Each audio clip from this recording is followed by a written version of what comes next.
The mystical truths in religions East and West are brought to light again and made relevant for our time by Elizabeth Clare Prophet, world-renowned author and spiritual teacher. Would you tell us what you mean when you talk about God as mother? Ever since I can remember, I had a feeling that God was both my father and my mother. Ever since I was a little child, I had the sense of being comfortable in the arms of this Father, Mother God. As I grew older, I began to study the religions of the East and to realize that for centuries the Hindus have spoken of the world mother. And I remember the first day I heard the word world mother, and I had a sense that our earth was enfolded by a very real presence that could be described as a world mother, as a world consciousness, and as a world energy. Since I was not raised Catholic, I had not the understanding of the devotion to Mary, and so I sought this in later years. And I saw very clearly that Mary, as the mother of Jesus, realized something very special about God as mother. And I thought she must have had a very unique attunement with God as mother, because her concept of mother enabled her to bring forth the Christ. One day I was looking at her name, and it was no longer Mary, but it just popped out to me as Ma-Ray, the ray of the mother. I saw Mary then as the instrument of God as mother, and I began to meditate on that mother energy. And then I came to realize that the mother energy is really a flame, and the Hindus describe it as the energy that is locked at the base of the spine chakra. It is called the kundalini, or the goddess kundalini, and they view it as a feminine principle, a feminine energy. I began to wonder how this energy could be unlocked, and I thought to myself that this energy truly must be in polarity with God as Father. I remembered hearing the concept of Mary as being the bride of the Holy Spirit. And then I thought of the Trinity of Father, Son, and Holy Spirit. And I realized that Mother was the aspect of God that unlocks the energies of Father, and that the reverse was also true, that the presence of Father would release in us the energy of Mother. So then it came to me that if I would meditate upon God as the masculine principle, that masculine principle intensifying in my life would magnetize the feminine. And that if I would meditate upon the feminine, that the presence of the feminine principle would magnify the masculine. And I began to meditate upon Confucius' concept of the Tao, the Tai Chi, of all things being in the circle of energy of the plus and the minus, the alpha, the omega. And I saw this energy as God present within us all. The more I would meditate upon this energy, the more I would feel the wholeness of the presence of the Father, Mother God. And then I realized as I studied the world's religions that mankind have been given the teachings of God in stages, in cycles. For 2,000 years we have been given an understanding of God as the Son, and we have come to understand God through the person of Jesus. Prior to that, Moses revealed God as Father, as the lawgiver, as the very personal representative of the law. We are finding in this 2,000-year period that is beginning a tremendous awakening to the energies of the Holy Spirit. People are calling upon the name of the Lord, and they are asking God to infill them with that Holy Spirit. This presents a rounding out of the Trinity realized in the consciousness of mankind over several thousand years. Meantime, in the East, the meditation upon that Trinity has been on Brahma, Vishnu, and Shiva through many different incarnations of God. All of this bringing us to the climax of realization in the Aquarian age, which is destined to be the age of the rise of God as mother, or the rise of the feminine principle. We see this in social movements and in upheaval. We see women demanding rights. We see the feminist movement. We see women all over the world coming into their own after thousands of years of not realizing their true identity in a world dominated by the masculine ray. Now I realize that our devotion to God as mother will create the balance in the individual and in our civilization that is necessary for this alchemy of self-transformation.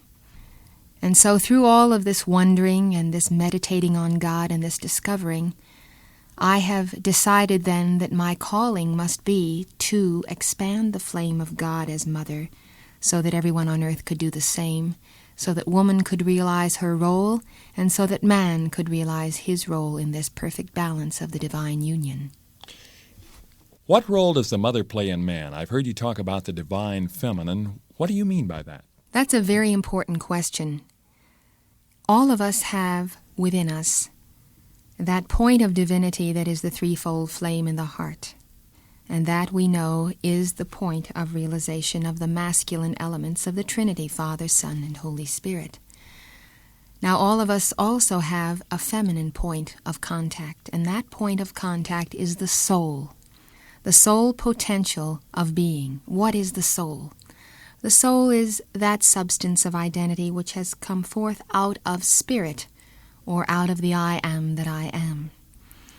The soul, then, is the negative polarity of the positive polarity of God as Spirit.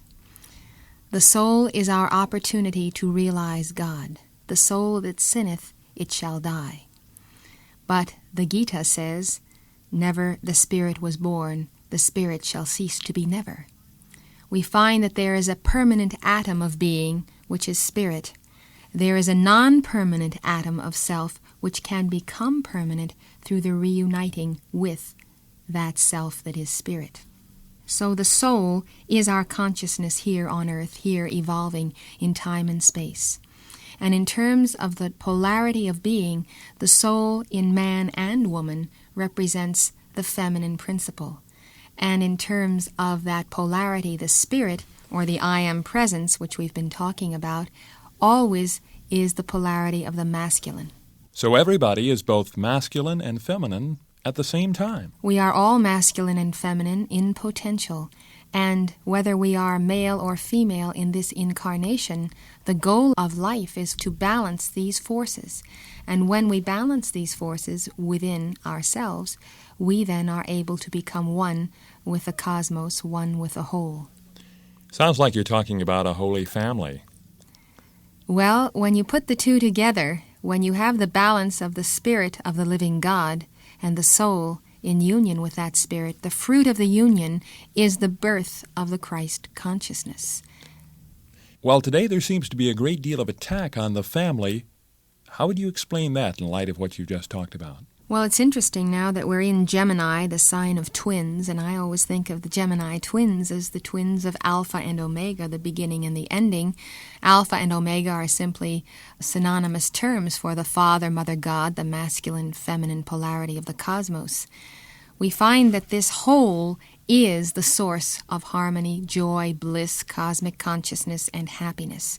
Whenever we are outside of this whole, we find depression, degeneration, darkness, death, disease. Wholeness is the key to the joy of life. And the resolution of this wholeness becomes the quest. Now we seek that wholeness in finding the perfect union with someone outside of ourselves with whom we can share our life. And so the inner wholeness is designed to be reflected in the outer manifestation of the love that we find on earth between man and woman. So marriage of man and woman is intended to bear as the fruit of that union the Christ consciousness in the offspring.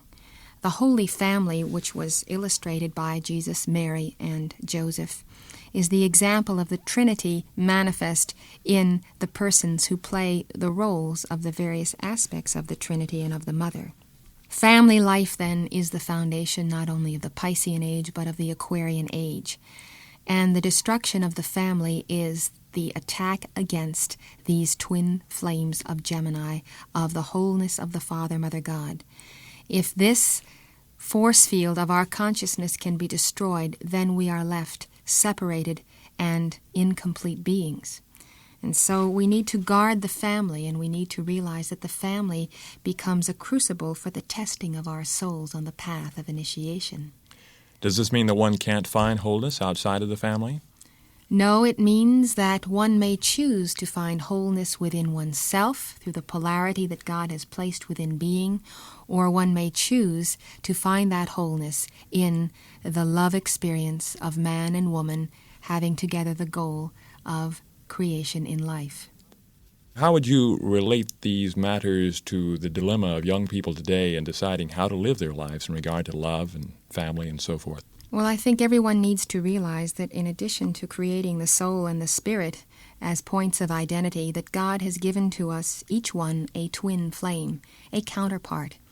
Twin flames have been in existence ever since the beginning, and so this divine polarity is always present.